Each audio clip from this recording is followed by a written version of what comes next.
climate crisis is threatening the future of outdoor sports. The climate is changing. It's affecting how all of us live, work, and play. Climate change is the most pressing issue that humanity faces.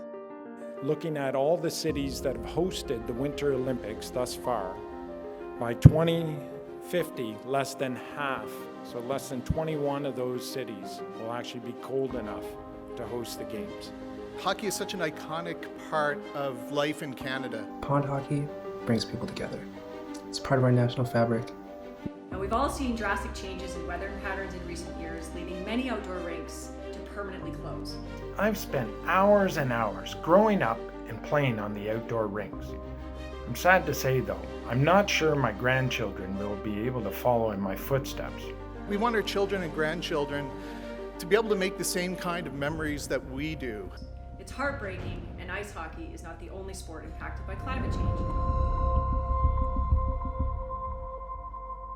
I'm delighted to be here with our partners to launch the Climate and Sports Initiative, which is one of the first of its kind in Canada.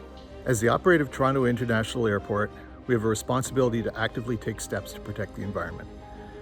Supporting the Climate and Sports Initiative by Globe Series helps us to advance our goals as we strive to be a leader in environmental management. The Climate and Sports Initiative will use sports as a platform to educate, engage, and empower Canadians right across the country. I joined the Climate and Sports Initiative to protect outdoor sports for future generations. So what's next? Canadians across the country joined Canadian Champions versus Climate Change and made commitments to reduce their greenhouse gas emissions. The Canadian Champions versus Climate Change Challenge brought Canadians together to save outdoor sports. As the Executive Director of Leading Change, I'm excited to share this is just the beginning.